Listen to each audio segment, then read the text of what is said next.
Hello, and welcome to the world of Pokemon. My name is Professor Noki, and you're here once again for the News with Noki on Noki Talks.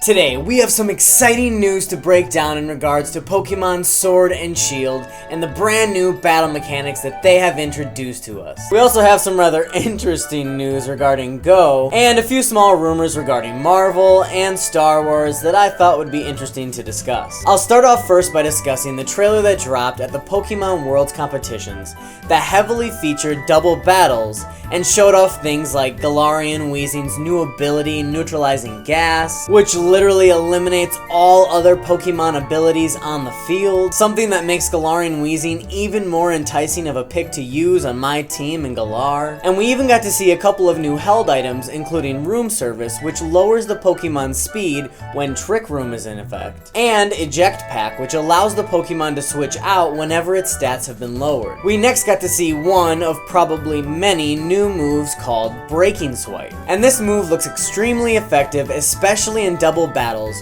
where it can strike multiple enemies and lowers the attack of everybody that it hits. Interestingly, they also showed off a brand new hidden ability in which Corviknight possesses called Mirror Armor, which can reflect any stat lowering effect back onto the attacker. And then this trailer finished up by showing off the potential of Dynamax Power, in which Pokemon will have special powers when they are Dynamaxed, such as the ability to shrug off flinching causing moves, and probably much more. It was also confirmed that all max moves will carry the added benefit of having a secondary effect such as paralysis or stealth rocks, or having some form of stat effect, and so on. As per usual, when these types of trailers are shown that give us brand new information, the Pokemon Sword and Shield website gets an update as well that shows us even more. It is here where they explain max raid battles a little further, and how certain Pokemon will carry special hidden abilities, and possibly even be Gigantamax form,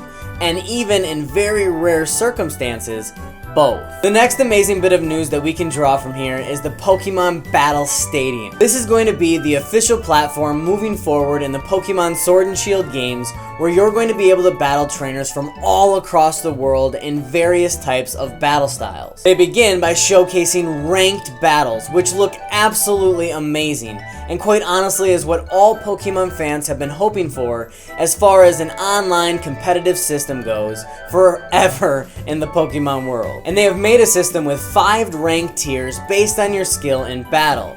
And even more interestingly, there will be connectivity with applications such as Pokemon Home, where you'll be able to check your stats on the go. Next, we have a very interesting concept, which I'm assuming is geared more for beginner and younger trainers, and that is casual battles, where they stress that there's absolutely no worry about victory or loss. It's just about the fun of playing the game and learning the battling.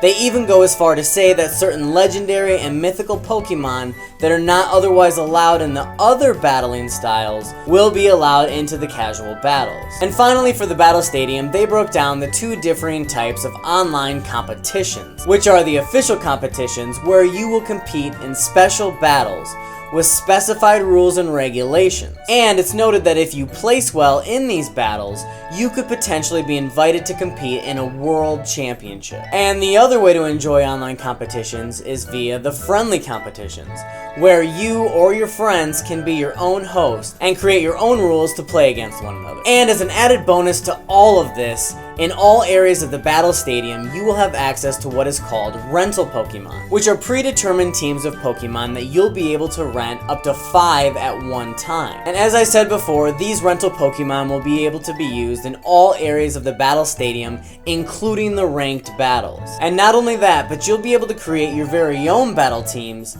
and then make them public for other trainers to use all across the world, which ultimately sums up all the brand new information that we've received about these these games. And as you can see, the more information we continue to get, the more these games just look absolutely amazing, and you can tell that they have put a lot of time and effort and thought and care into making these games a wholesome experience for fans. I absolutely love these brand new features that have been coming out, and I'm so excited to see what they still have in store for us, awaiting in future trailers, and then in the eventual releases of the games in November. And next up, for the smaller bits of information in the Pokemon world, starting with the bit of peculiar news in regards to Pokemon Go, where an article has surfaced that police approached a man who was playing Pokemon Go on 8 separate mobile devices at the same time, in a makeshift styrofoam holder that he had in his car. Now, the police did state that there was no charges or fines given. However, the man was asked to put the phones in the back seat before he was allowed to continue on his way. And in these stories, I don't know whether to applaud this man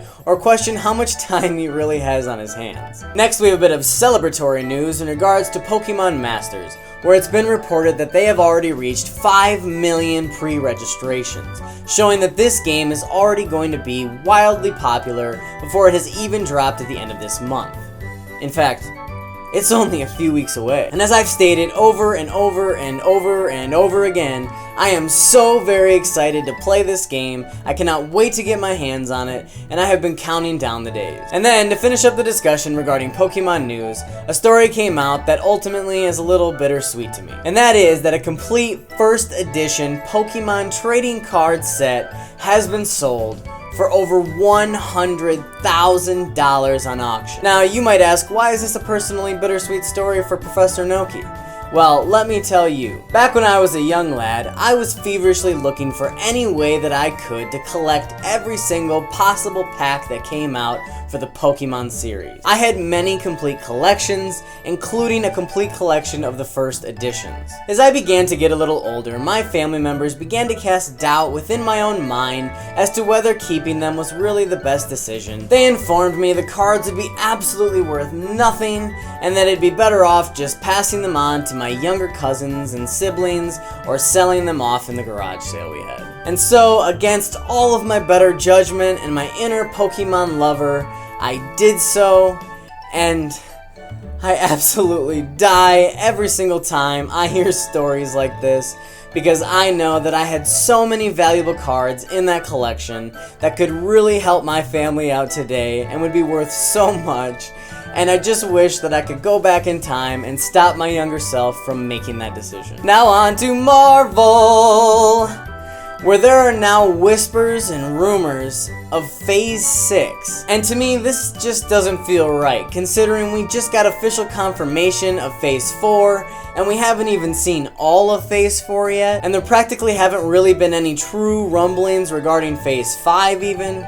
So in my mind, Phase 6 is really just a distant whisper in the wind, so to speak. But the conversation that's been taking place lately really got my attention because it's an interesting concept, which is that in Phase 6, we could see the X-Men being introduced into the MCU, battling against the Avengers. And how exactly that will be done still remains to be seen, whether it'll have connections to the Scarlet Witch, WandaVision, and the iteration from her in the comics of House of M, where she actually creates the mutants and then turns evil. And Doctor Strange has to be the one that takes her down, which interestingly enough, it's already been confirmed that WandaVision will have direct ties into the new Doctor Strange movie, Multiverse of Madness. So who knows, maybe when these new X-Men are birthed, they're rather vicious and archaic in nature, and the Avengers immediately have to go to war against them and stop them, and through this process somehow they are good, or they are turned to good in some way, and that is how they are utilized in the MCU. But as for now, that's really just a lot of speculation, and only time will tell exactly how they introduce this amazing cast of characters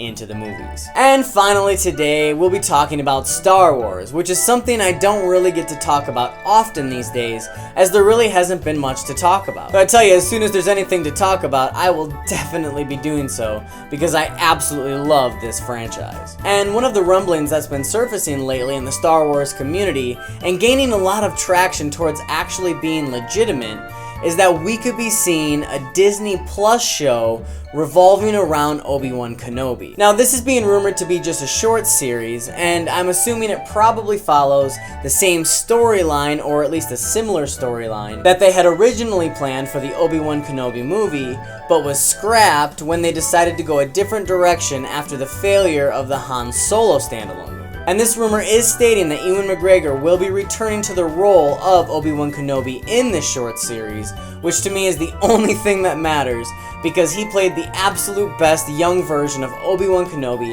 that there possibly could be. And I truly think that if they tried to recast him at all in his younger years, it just wouldn't do justice to the character at all. As for the series, if it is true, then it's looking like the Disney Plus platform is really stacking up to hold a lot of value, and I truly personally can't wait to subscribe and throw my money at Disney as much as they'll take it. But that's gonna wrap up the news that I found interesting this week. I thoroughly hope you enjoyed this content. Please keep the discussion going in the comments down below, and I'll be seeing you for the midweek discussion later this week. Thank you so much for watching, and until next time, this has been Professor Noki signing out once again for the News with Noki on Noki Talks.